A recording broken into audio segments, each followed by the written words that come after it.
ಪೋಷಕರು ತಮ್ಮ ಮಕ್ಕಳ ಬಗ್ಗೆ ಸಾಕಷ್ಟು ಜಾಗೃತಿ ವಹಿಸುವ ಜೊತೆಗೆ ಮೊಬೈಲ್ ಕೊಡುವ ಮುನ್ನ ಎಚ್ಚರ.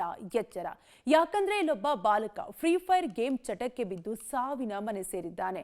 ಅತಿಯಾದ ಚಟಕ್ಕೆ ತನ್ನ ಮಾವನಿಂದಲೇ ಕೊಲೆಯಾಗಿ ಹೋಗಿದ್ದಾನೆ. ಫ್ರೀ ಫೈರ್ ಗೇಮ್ ಚಟಕ್ಕೆ ಬಿದ್ದು ಕೊಲೆ, ಮಾವನಿಂದಲೇ ಬಾಲಕನ ಕಗ್ಗೊಲೆ. ಹೌದು, ಹೀಗೆ ಫ್ರೀ ಫೈರ್ ಗೇಮ್ ಚಟಕ್ಕೆ ಬಿದ್ದ 14 ವರ್ಷದ ಅಮೋಘ ಕೀರ್ತಿ ಕೊಲೆಯಾದ ಬಾಲಕ.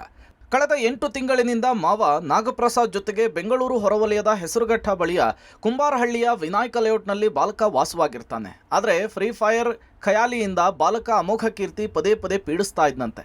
ಇದೇ ಈ ಬಾಲಕನ ಜೀವಕ್ಕೆ ಈಗ ಕುತ್ತು ತಂದಿದೆ. 1 ವಾರದಿಂದ ದುಡ್ಡಿಗಾಗಿ ಕಾಟ, ಅಕ್ಕನ ಮಗನ ಹಿಂಸೆಗೆ ಬೇಸರ. 14 ವರ್ಷದ ಅಮೋಘ ಕೀರ್ತಿ ಯಾವ ರೀತಿ ಫ್ರೀ ಫೈರ್ ಗೇಮ್ ಚಟಕ್ಕೆ ಬಿದ್ದಿದ್ದ ಅಂದರೆ, ಹೋಗಿ ಬಂದ ಕಡೆಯಲ್ಲೆಲ್ಲ ಮಾವನಿಗೆ ದುಡ್ಡಿಗಾಗಿ ಚಿತ್ರಹಿಂಸೆ ಕೊಡ್ತಿದ್ದಂತೆ. ಇದರಿಂದ ಮಾವ ನಾಗಪ್ರಸಾದ್ ಮನನೊಂದು ಹೋಗಿದ್ರು. 1 ವಾರದ ಹಿಂದೆ ಹಣಕ್ಕಾಗಿ ಮಾವನ ಮೇಲೆಯೂ ಕೂಡ ಹಲ್ಲೆ ನಡೆಸಿದ್ನಂತೆ. ಇದರಿಂದ ರೊಚ್ಚಿಗೆದ್ದ ನಾಗೇಂದ್ರ ಪ್ರಸಾದ್ ಕಳೆದ ಸೋಮವಾರ ಬೆಳಗ್ಗಿನ ಜಾವ 4:30ಕ್ಕೆ ಬಾಲಕನ ಕತ್ತು ಸಿಳಿ ಎಸ್ಕೇಪ್ ಆಗಿದ್ದ. ಅಕ್ಕನ ಮಗನನ್ನ ಕೊಂದು ಆತ್ಮಹತ್ಯೆಗೆ ಪ್ಲಾನ್, 3 ದಿನ ಕಾಲ ಕಳೆದು ಶರಣಾಗತಿ. ಇನ್ನು ಬಾಲಕನ ಕತ್ತು ಸಿಳಿದ ನಂತರ ನಾಗಪ್ರಸಾದ್ ಕೆರೆಗೆ ಹಾರಿ ಆತ್ಮಹತ್ಯೆ ಮಾಡಿಕೊಳ್ಳುವುದಕ್ಕೆ ಮುಂದಾಗಿದ್ದಂತೆ. ಆದರೆ ಎಲ್ಲಿಗೂ ಹೋಗೋದಕ್ಕೆ ಹಣವಿಲ್ಲದೆ ಬೆಂಗಳೂರಿನ ಮೆಜೆಸ್ಟಿಕ್ನಲ್ಲಿ 3 ದಿನ ಕಾಲ ಕಳೆದು ನಂತರ ಸೋಲದೇವನಹಳ್ಳಿ ಪೊಲೀಸ್ ಠಾಣೆಗೆ ಸರೆಂಡರ್ ಆಗಿದ್ದಾನೆ. ಬಾಲಕನ ಹತ್ಯೆಯ ಬಗ್ಗೆ ಪೊಲೀಸರ ಮುಂದೆ ಬಾಯ್ಬಿಟ್ಟಿದ್ದಾನೆ. ಸೋಲದೇವನಹಳ್ಳಿ ಪೊಲೀಸರು ಆತನಿದ್ದಂತಹ ಮನೆಯನ್ನ ಪರಿಶೀಲನೆ ನಡೆಸಿದಾಗ ಬಾಲಕನ ಮೃತದೇಹ ಕೊಳೆತ ಸ್ಥಿತಿಯಲ್ಲಿ ಪತ್ತೆಯಾಗಿದೆ.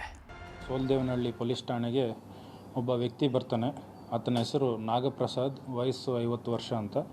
ಆತ 3 ದಿನದ ಹಿಂದೆ ತನ್ನ ತಂಗಿಯ ಮಗ 14 ವರ್ಷದ ಯುವಕನನ್ನು ತಾನು ಕೊಲೆ ಮಾಡಿರುವುದಾಗಿ ಸ್ಟೇಷನ್ಗೆ ಬಂದು ಮಾಹಿತಿಯನ್ನು ನೀಡ್ತಾನೆ. ಆ ಮಾಹಿತಿಯ ಆಧಾರದ ಮೇರೆಗೆ ಸ್ಥಳಕ್ಕೆ ಹೋಗಿ ಪರಿಶೀಲಿಸಿದಾಗ ಕೊಲೆ ಮಾಡಿರುವುದಾಗಿ ಕಂಡು ಬಂದಿರ್ತದೆ. ಸೊ ಈ ಹಿನ್ನೆಲೆಯಲ್ಲಿ ನಾವು ಕೊಲೆ ಪ್ರಕರಣವನ್ನು ದಾಖಲು ಮಾಡಿ ನಾಗಪ್ರಸಾದ್ ಆರೋಪಿಯನ್ನು ಅರೆಸ್ಟ್ ಮಾಡಿರ್ತೀವಿ ಮತ್ತು ತನಿಖೆಯನ್ನು ನಮ್ಮ ಸೋಲದೇವನಹಳ್ಳಿ ಇನ್ಸ್ಪೆಕ್ಟರ್ ಅವರು ತೆಗೆದುಕೊಂಡಿರ್ತಾರೆ. ಬಹಳ ವರ್ಷಗಳಿಂದನೇ ಸ್ಕೂಲ್ ಹೋಗಿರೋದಿರಲ್ಲ, ಕೆಲವೊಂದು ಮಾನಸಿಕವಾದ ವಿಚಾರಗಳಲ್ಲಿ ತೊಂದರೆ ಮಾಡೋದು, ಈತನಿಗೆ ಹಣಕ್ಕಾಗಿ ಪೀಡಿಸೋದು, ಈ ತರ ತೊಂದರೆ ಮಾಡ್ತಿರೋದ್ರಿಂದ ಒಂದು ದಿನ ಆತನಿಗೆ ತಡೆಯಲಾಗದೆ ಕೊಲೆ ಮಾಡಿರೋದಾಗಿ ನಮಗೆ ಪ್ರಾಥಮಿಕವಾಗಿ ತಿಳಿದು ಬಂದಿದೆ.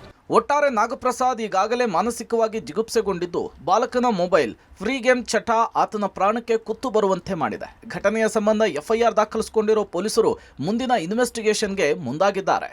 Prakash, public TV, Nelamangala.